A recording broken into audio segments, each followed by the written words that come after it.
episode 42 of the Gambots podcast. I'm your host, Eric, and this is my co host. It's Christian. On this week's episode, we're going to be talking about season 1 of Barry. Christian and I both saw Hobbs and Shaw. Christian saw Dora the Explorer this week. But first, I recently finished watching the first season of Barry. Now, Christian, do you know what this is? What I've gathered from just the various previews and things I've seen is it kind of about like a bumbling hitman? Well, it's sort of. It is about a hitman. So the basic idea is a hitman has a job in LA, and while he's out for the job, he ends up accidentally attending an acting class run by Henry Winkler. And so then he decides he doesn't really want to be in the hitman business anymore. He wants to become an actor. And so the entirety of the first season is him trying to, get his life away from being a hitman and becoming an actor full time. But it's funny and it's dark at the same time. It's a really good show. Yeah, it sounds interesting. I have wanted to watch it for a little while. I just haven't had a chance yet. So the main character is Bill Hader, and he's great in this. He's the assassin. His handler, I cannot remember his name, but he does the voice of Bill Dotree in King of the Hill. And then there's Henry Winkler, who is also great. He's like the acting teacher, and he's vain, but oh my god, it's a great Henry Winkler role. So he is called to LA by this group of Chechens. He's called to kill someone who is sleeping with the Chechen boss's wife. And one of the Chechens is by far my favorite character in this. His name's Soho Hank. He was originally supposed to be in one episode, but they found him so funny they kept him in multiple. Like he's been in every episode since. He is fantastic. That's awesome. I like when that happens a lot, where they're like, we'll just bring you in as a one-off," and then they're like, "Oh no, he's not a one-off. He's gonna be a regular."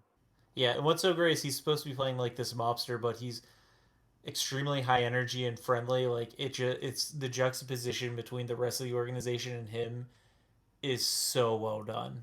He's a real highlight of the first season. So Bill Hader, his name's Barry, himself is a little bit awkward, and you start to learn a backstory of him as the show goes on a little bit. And I don't want to get into season 2 because that's when you start to learn more about it. But as the series goes on, it definitely gets a lot darker.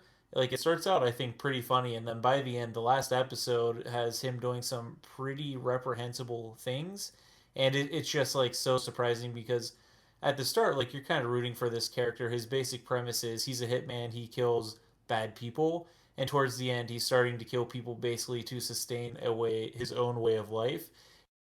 In some ways, it reminds me of like Walter White's Spiral, where he starts doing one bad action, then another, and then by the end, he's completely irredeemable. Whereas in this case, he was an assassin beforehand, so it's not completely one to one, but when you view him, you are rooting for him.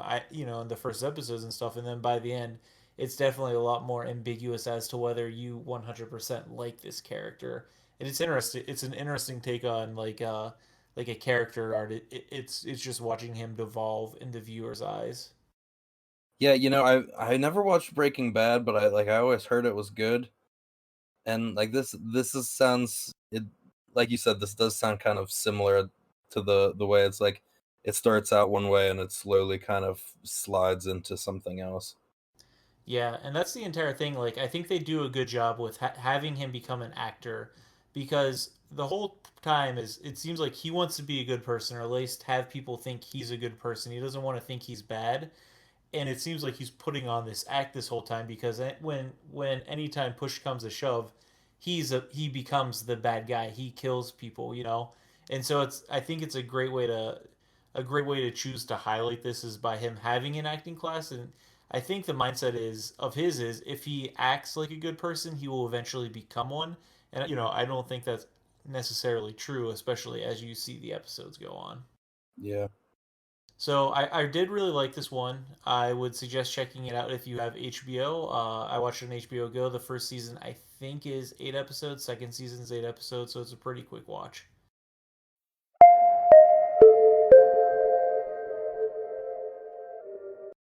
So we both recently saw Hobbs and Shaw, and I'm really curious what you think about this one, Christian. We haven't really talked about it. I've seen some divided opinions on the internet on this one. So did you like this? Yes. Short answer, yes. This movie is the dumbest. Like, which, of course, like we went into knowing, of course, it was going to be the dumbest. Like, there was no way this movie wasn't going to be incredibly weird and dumb, just based on the trajectory of the Fast and Furious franchise in general. Every movie tries to like out crazy the previous movie, and this one really didn't disappoint in that regard. But oh man, it was so much fun. I'm a little bit torn on this one. Like you said, I think it's a dumb, fun movie. I don't know if I would consider this a Fast and Furious movie, except for the fact that both of these characters have appeared in the Fast and Furious franchise, and that's really the only connection to the franchise they have. Yeah, it feels much different. It feels like a more generalized action movie than it does like it. Yeah, it does not feel like a Fast and Furious. It seemed like they took their goal was to take digs at the actual franchise itself that they're based off of.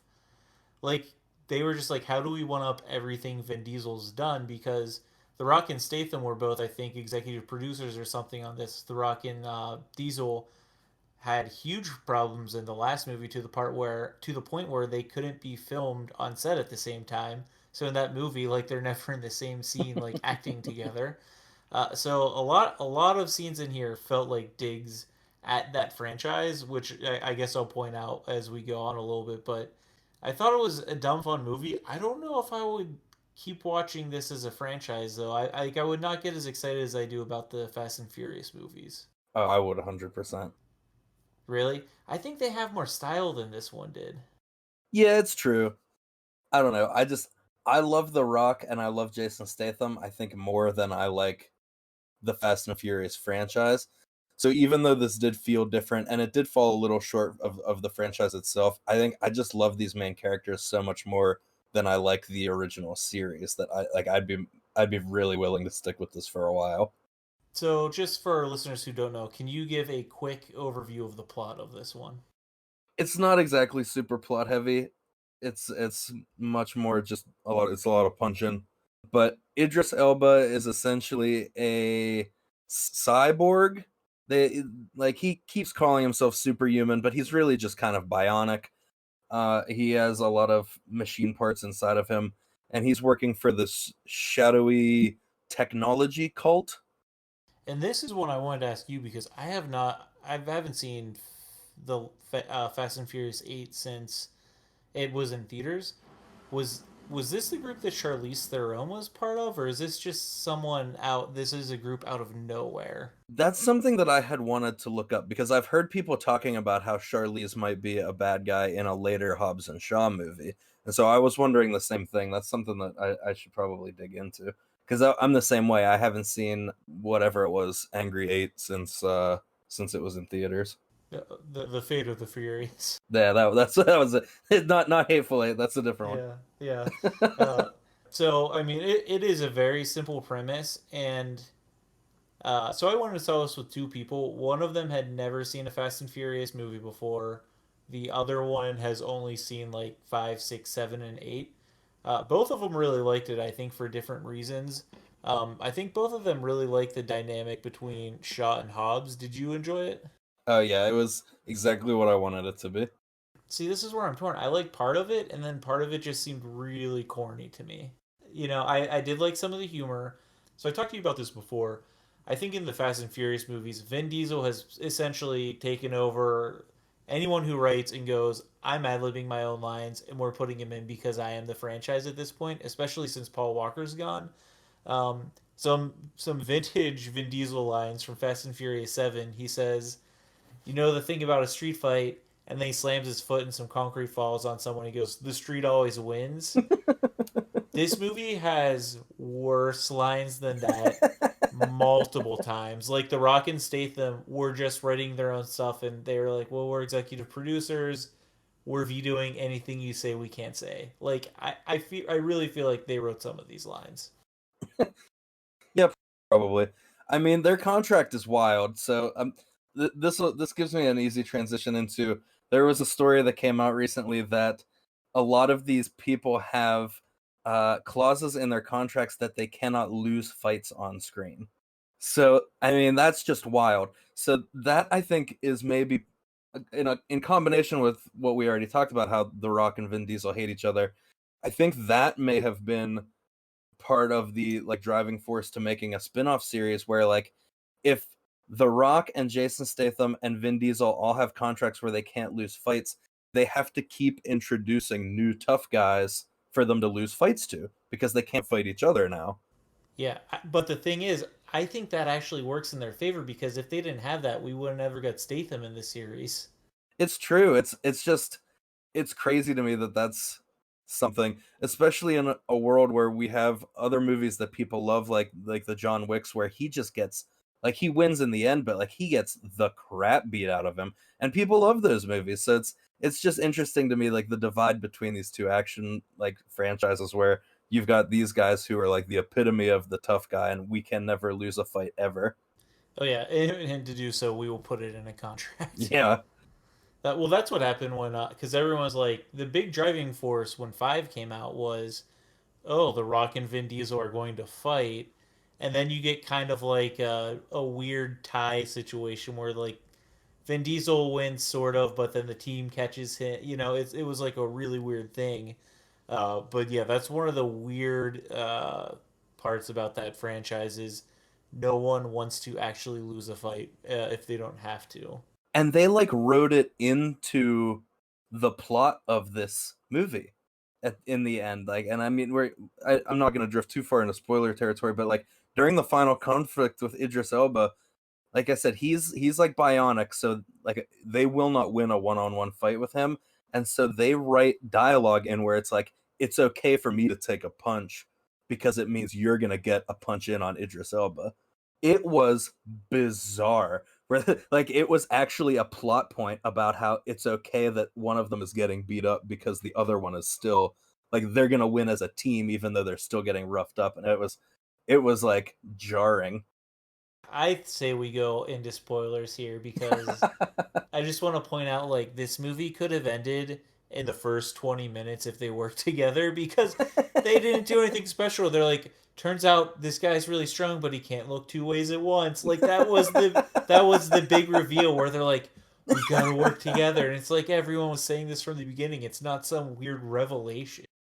Yeah, so I kind of danced around it when I gave the plot, but the plot of this movie essentially is that Idris Elba has access to a like programmable super virus that attacks like individual people when it's programmed, but when it's not programmed, it attacks the entire population. And so he wants to release this virus and have it target people with specific DNA traits that make them weak so that only the strong people survive. And so then Vanessa Kirby steals it, and she's Jason Statham's sister. And so then they have to go rescue her and try to get the virus into safe hands. And I mean, it's all nonsense, right? Like it is what it is at face value, which is dumb. And so you're just kind of the virus the entire way through is just kind of a MacGuffin to force Vin Diesel or to force The Rock, Jason Statham, and Idris Elba to punch each other. There were a couple cool scenes driving wise. You had the London scene, and then I thought, somewhat notably, you had them destroying a abandoned nuclear reactor. And then at one point, Jason Statham's in like they show it in the background, and I turned to who I was watching with. I go, that car's going to be involved in some form of chase because it's like a dune buggy with like a steel cage. And so at one point, Jason Statham's using it to like crawl up stacks and then flips the car midair, shoots a drone, and lands. Where they were like, we got to one up Vin Diesel because my character's better than Dom is. Like just little like those things like that. Like they were cool, but it was also like Fast and Furious is insane. This was one step further than my suspension of disbelief could take compared to the other movies, just because how insane some of the stuff was. Well, I think it's the cleverness of editing first and foremost, but I also think it goes towards like a video gamey kind of perspective because going back to that scene where he is in a Jeep, like an open air Jeep doing a barrel roll and shooting a drone, the way it's edited is in slow motion.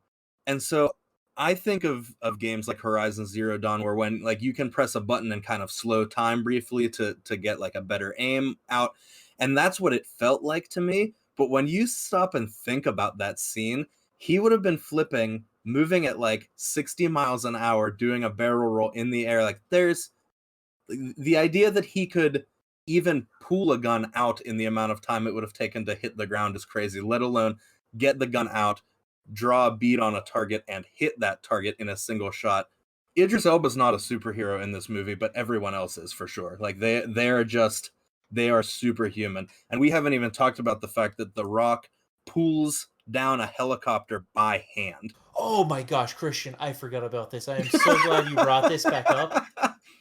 This is more of them being executive producers where I swear to God they watched other movies and they're like, I'm doing that. So they essentially jack the scene from Civil War where Captain America holds a helicopter with one arm and he's hanging onto the building on the other arm. The Rock does the exact same thing in this one. Yep. Pulls a helicopter down by hand. One hand. Notably, not a Captain America who has been injected with super soldier serum. He is just a buff, like, secret agent. He pulls a helicopter down by hand, then like whips the chain back onto the winch and starts cranking it back down. Yeah, I didn't. Was that winch magnetic? Like, how did that work? Incredible. I mean, there are so many ridiculous things about this movie. Can we talk about that? The final one third of this takes place on in Samoa. Yeah, so part of that I really liked. I really liked that The Rock really kind of leaned into his own personal heritage and was like, let's get some like Samoan representation here. That was cool. I liked that they went back to the islands and set that up. My problem with the final confrontation was that time lost all meaning. So they spend the entire night, and this is another problem I have with movies in general. If you spend the entire night awake preparing for battle and then the battle starts at dawn, you lose. You cannot spend an entire night awake building fortifications and then still have like strength left to fight immediately. The human body can only take so much. So they spend the entire night making preparations and building fortifications.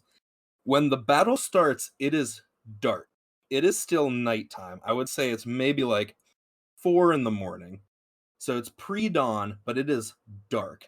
And then the battle starts and the sun comes up and Vanessa Kirby is hooked up to this machine that has a countdown running on it.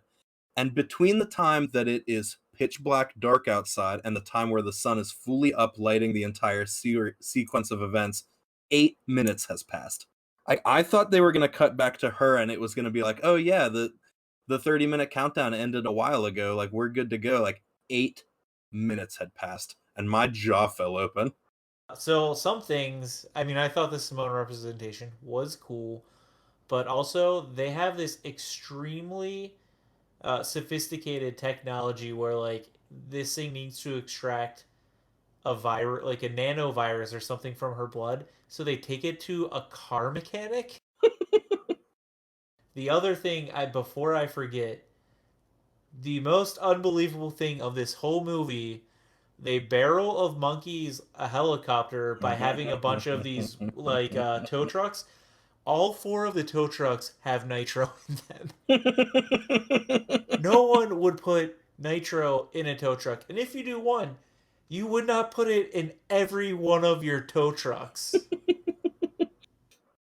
I thought it was like on the level of The Rock holding that helicopter with one arm. I thought it was pretty crazy that the guy was able to drive up in front and throw 2 hooks and just hook Jason Statham's car, no problem. First try. He just tossed him. Yep.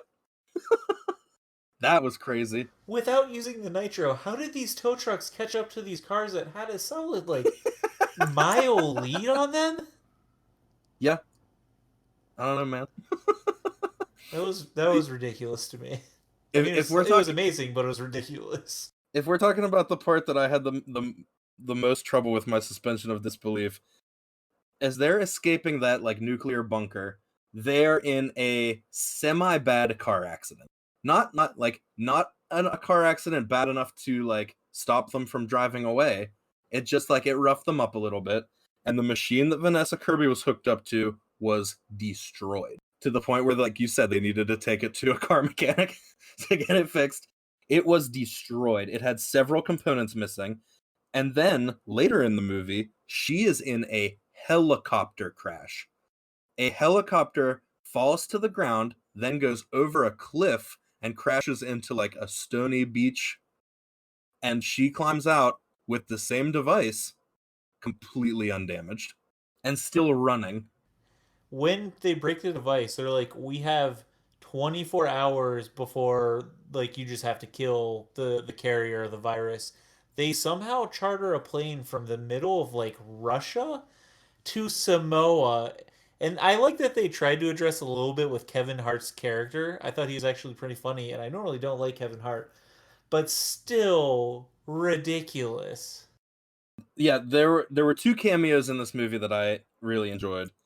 I mean, I don't know if they really count as cameos, but they weren't in any of the previews, and it was Kevin Hart and Ryan Reynolds. I was really, yeah, really blindsided by Kevin Hart and Ryan Reynolds in this movie. Loved them both, but yeah, just shocked. It was great.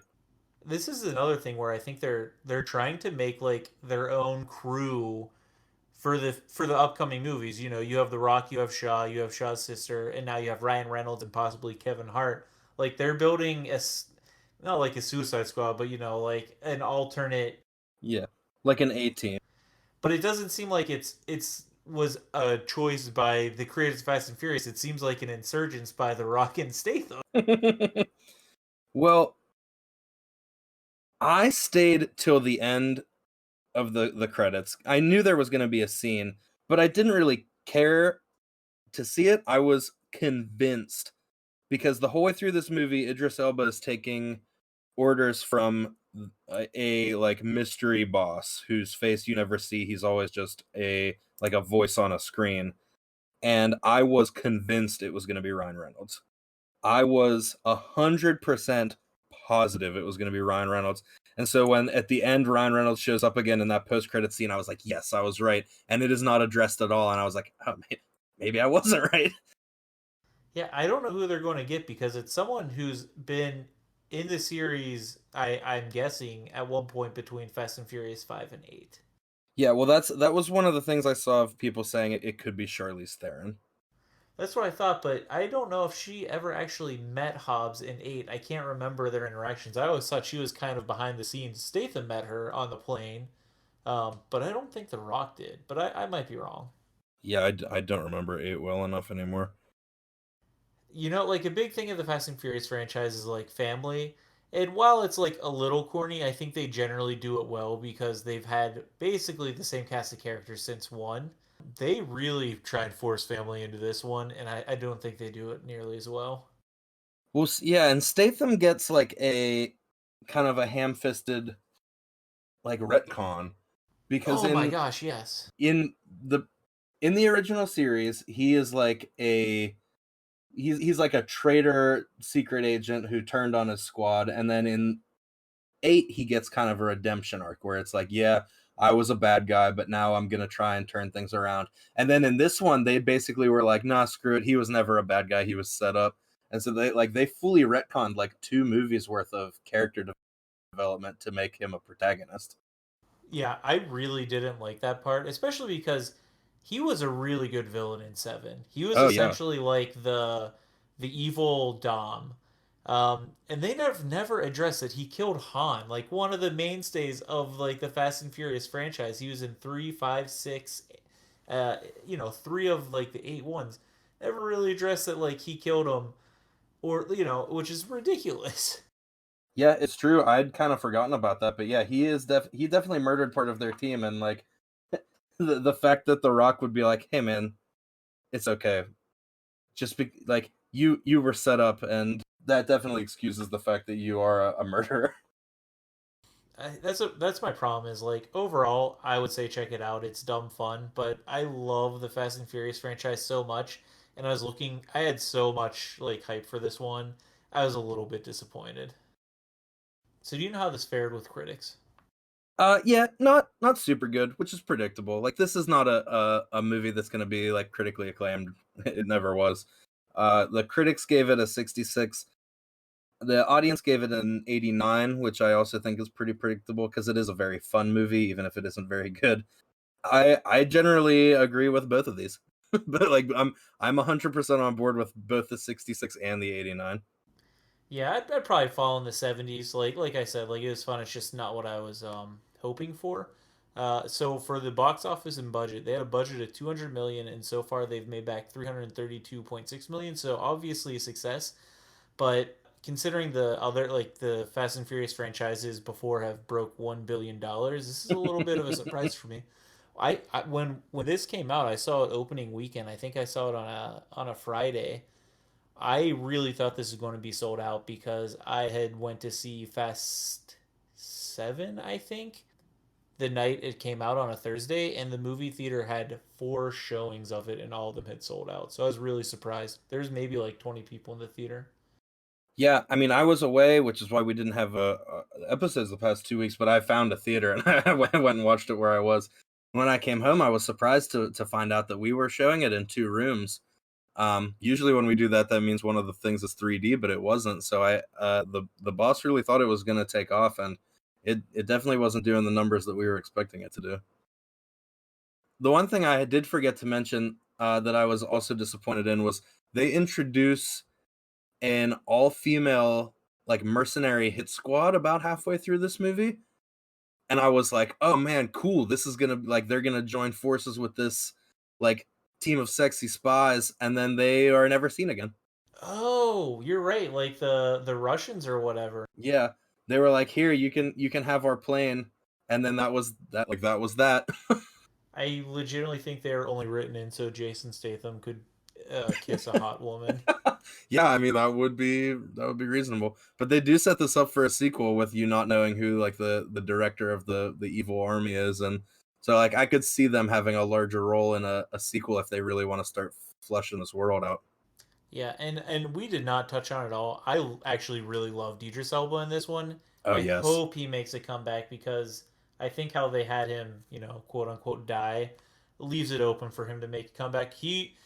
I think he might have been one of the best villains since Statham in Seven. He was great. Yeah, he was really good. But then they'll just have to introduce a new tough guy because in the next movie he'll have it in his contract that he can't lose a fight. So I know we are heavy on this topic tonight, but is there anyone who has not appeared yet who you think would be great for this franchise? I would honestly love to see them just start folding in like Expendables characters. Like I could see Stallone being like the shadowy director of this. Like even if he doesn't have to do much fighting, just have him like like that's why they had to garble his voice because he always sounds so crazy. That's the thing. Like they are. I actually feel like the Fast and Furious franchise has done the Expendables better than the Expendables have. Because wasn't Kurt Douglas in the last two? Kurt Russell, yeah, he was in a couple of them. Ronda Rousey was in one of them where she had to fight Gal Gadot. So like, there's already been a fair amount of crossover. We could just keep them coming. Like, bring Liam Hemsworth in at some point. Like, there's a lot of potential here.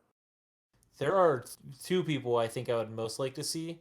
After watching Stuber, I would love to see Dave Bautista make an appearance in this. I think he could fit in very well. And then another one, if you just have a Chris Evans being completely evil after his Captain America run, I think he could play a good bad guy. Bring in Jackie Chan. All right, so before we move on, Christian, would you recommend our audience check this one out? Oh yeah, for sure. It was dumb, but it was super fun. Like, suspend your disbelief, go in, don't don't be too critical, and just go along for the ride. And you'll have a great time. Same. I was a little bit disappointed, but I still think it's totally worth a see, especially in theaters. I think these movies are 100 times better on the big screen. And a little bit of a surprise for me, Christian, you saw Dora the Explorer. Was this any good? Oh my god, was it ever great? Now, I'm surprised to hear this because I imagine, if I'm wrong, Dora the Explorer was after our times of being children, right? Yeah, by a little bit. So I'm guessing you have no real like connection to this franchise. No, I mean, like I had a passing knowledge of what the show was and like how it was structured, but yeah, it's not like I have a personal stake in this one. So, what is this even about? I have not seen a preview for this until you mentioned you saw it, and I could not believe it was a real thing. Eric, I have been so excited for this movie for like a year, ever since they just announced the cast, because the cast is incredible. This is a perfect movie. How so? So Dora is played by Isabel Moner, who's a younger girl who has been in a couple of different things. She was most recently in Instant Family with Mark Wahlberg and Rose Byrne, and she did a really, really good job. There was a fairly emotional performance in that.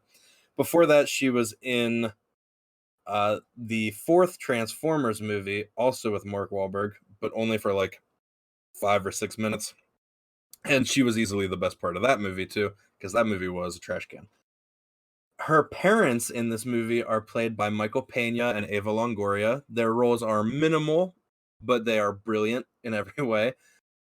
And far and away, the best two performances were Boots and Swiper, the sidekick monkey and antagonist fox. Boots is voiced by Danny Trejo, who most people would know from his character Machete, and Swiper is voiced by Benicio del Toro. That is an insane cast. I'm assuming this is a kids movie. Yes and no. So what makes this movie as good as it is that it is hyper self-aware. It knows exactly what it is. It knows exactly when and how to kind of make fun of itself. And so it's kind of for everyone. Like it's for the kids who watched it as kids and then grew up. It's for the kids who watch it and like Go Diego Go the spinoff today. It's for like adults who are taking their kids to see this. We'll have a ton of fun in it too. Like it is really kind of transcendent. Like it is for everyone. Everyone will find something that they enjoy in this. So in the cartoon, Dora's a child. She's like a teenager in this one. Yeah, so in the cartoon, she is, I believe, supposed to be like 6 or 7, and then in this one, she's starting high school, so it's a 10-year jump. The plot of this is that Dora is sent to high school in Los Angeles, where her cousin Diego now lives, while her parents stay in the jungle to look for the lost city of gold. And then she is kidnapped with a couple of her classmates and sent back to the jungle so that the mercenaries can like catch up to the parents and find the city of gold first. And it starts with her still as her like 6-year old cartoon self. This is a live action movie. I should say that. I should have said that at the jump. But this is not a cartoon. This is a live action movie. So it starts with her as like the child self, and it starts pretty strong, where in the cartoon, like it's part educational because she'll look like right at the camera and say like, "Oh, can you say whatever in Spanish?" And then she'll wait, like pause and wait for the kids at home to say it out loud. And oh, great job! And so in this, Michael Pena is setting the table, and she goes, "Oh, this looks delicioso." And then she looks directly at the camera and says, "Can you say delicioso?" And just stares. And Michael Pena kind of like looks over his shoulder to be like, what is she looking at? Who is she talking to? So like immediately it starts making fun of itself, and it really sets the tone for the whole movie. So you're really talking this one up. I don't know if I'll see this in theaters, but I will try and keep an eye out for it when it comes, hopefully to like Netflix or something. Do you know how this has done critically? It's done really well. The critics gave it an 80%. The audience gave it an 89. Like honestly, I think it's too low. I would shoot it up into like the high 90s. I laughed consistently the whole way through this movie. It's a ride. It's doing okay box office wise. It made 19 million worldwide. The budget was 49 million, so it's got a ways to go before it breaks even, but I think for the most part people are enjoying it. With an audience score that high, word of mouth is going to spread. I think it'll probably make its budget back. But for a movie, like for what this is, it's number 4 this week, which is kind of shocking. Like it's just behind Hobbs and Shaw, Scary Stories, and The Lion King. Like that's all that's ahead of it, which is so it's doing real well for what it is. Yeah, this sounds like an insane movie, Especially for a kids one, it's a weird direction you would not think they would go with it. Yeah, like there's a ton of call outs to the old show that they have a brush with like psychoactive pollen in the jungle and they all start hallucinating and seeing themselves as their like original cartoon versions. So that goes on for like 5 minutes. Dora's constantly singing songs as they walk through the jungle about what they're doing, which is what she does in the cartoon. But then it gets weird because then she starts singing songs about like digging a hole to go to the bathroom in. So it's very strange, but it was they did everything right with. The way that you're describing this makes me feel like this is an internet sketch of like Dora 10 years later. Yeah, I mean that's kind of what it feels like. Like, what if Dora grew up and became like a teenager that still was living in the jungle? Would you suggest our audience check this one out? Yeah, 1,000%. This movie was great. Everybody should see it. Everyone will enjoy it.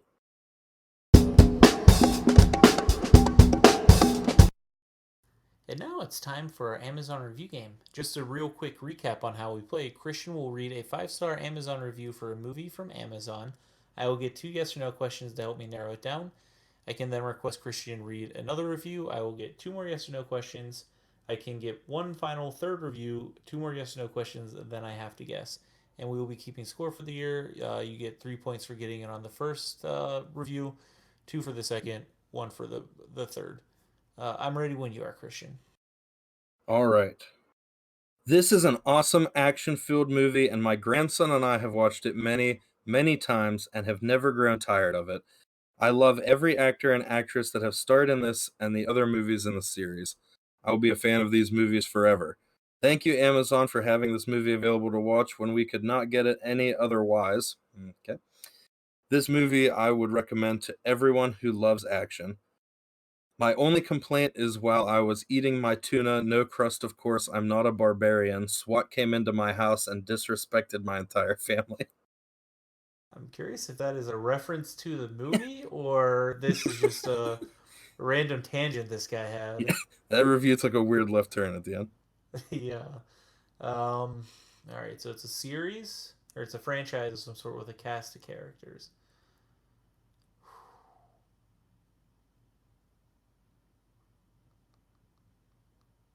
Was this movie released before 2010? Yes.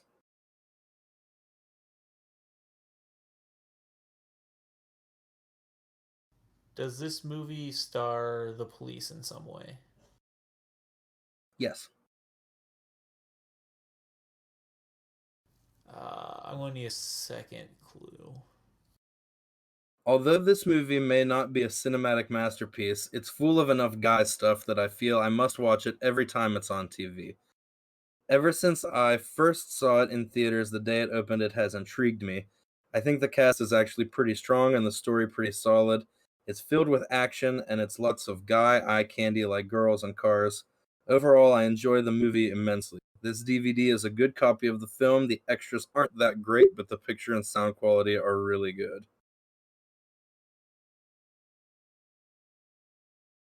Is this a Fast and Furious movie? It is. Oh man, okay. Gotta narrow this one down now. Before 2010, so that's one through I think five.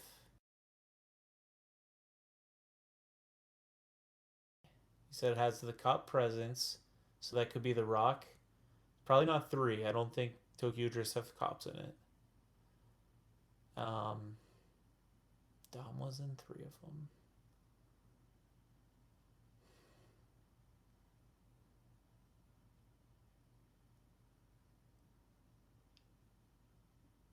Does Ludacris appear in this movie? No. Okay, so it's not two or five. All right, Eric. It's either one, three, or four. I don't think it's three because there's no cop presence. So one or four. Four sucked, so I'm going to go as this Fast and Furious. Which one is you're saying The four? the first one. It is the first one, yes. Oh man, four's horrible. It's the worst one of the series by far. I was gonna be like, if Christian went 4, that is bold. Yeah, I figured I'd stay on theme for today. I know we had originally talked about doing the whole series, but I don't have it in me after Marvel. I think we got to hold off on that. Yeah, I don't blame you. Did you like it when you rewatched the first one? So this wasn't a rewatch for me. Oh, you had never saw it. Yeah, up until 2 weeks ago, I had only ever seen five onward. Gotcha. Did you like the first one? Yeah, it was pretty good. This is I meant to bring up when we were talking about Hobbs and Shaw, and we kind of talked about this before, but this is like the series that has gone the most off the rails. Yeah, the first movie is about guys stealing VCRs from trucks. Yeah, and now Idris Elba is an actual supervillain. Yeah, right? Like, it's insane. It's essentially a remake of Point Break, is the first one. Yeah, like I always compare this to the Saints Row video games, where like in the beginning you're just like a mob enforcer, and then in the last one you're the president defending the world from aliens. Yeah, it really that is so. I mean, their big set piece in this one, their two big things are actual races in the desert, and then guys jumping onto trucks while a truck driver shoots at them with a shot. Yeah, at least from five onward, it always seemed like the climax of the previous movie, they had to take that level of crazy and make it like the baseline for the entire next movie. I think 5 is probably the pinnacle. I think 5 might be the best one. Like, you could show that and people would like it. Agree.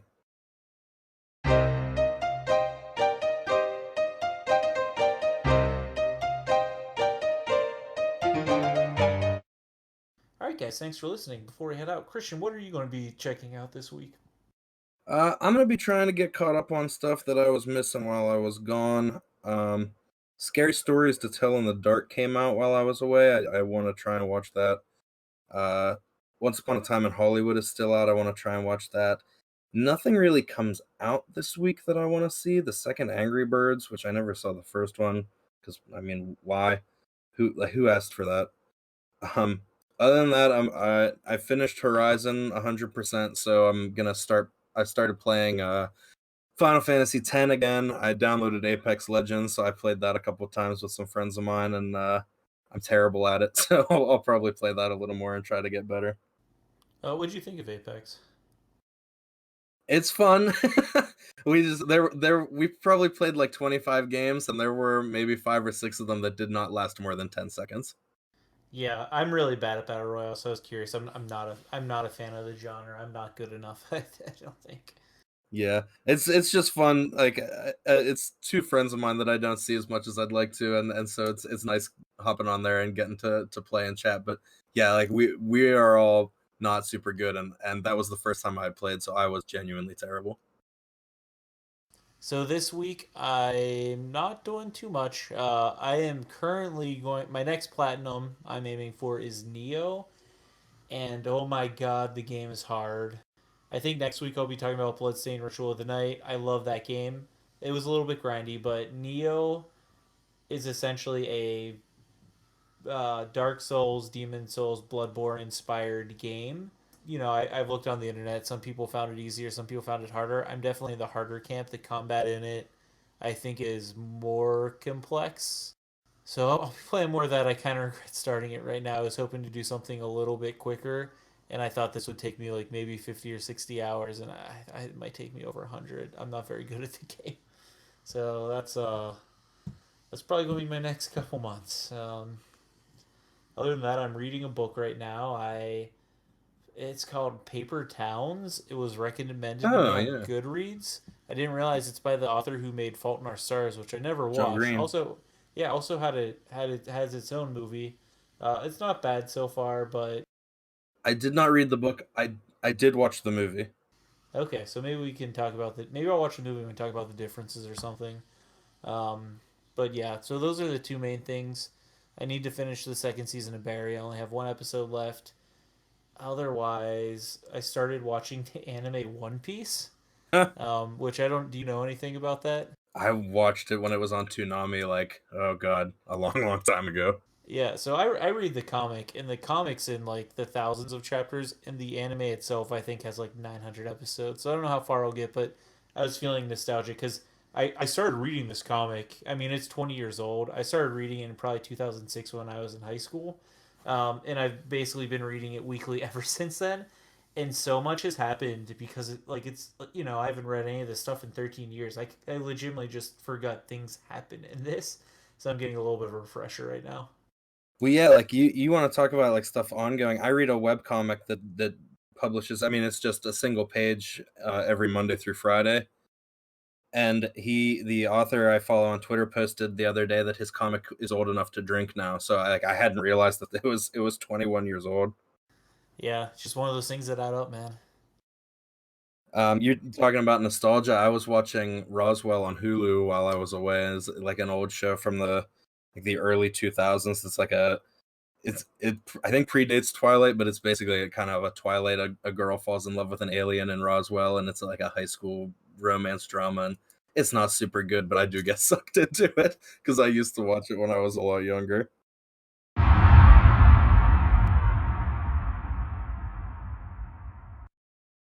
All right, guys, thanks for listening. If you want to reach us, you can email us at gambots.blog@gmail.com if you have a suggestion for the Amazon review game. Otherwise, we're also on Twitter. We're at Gambots Network.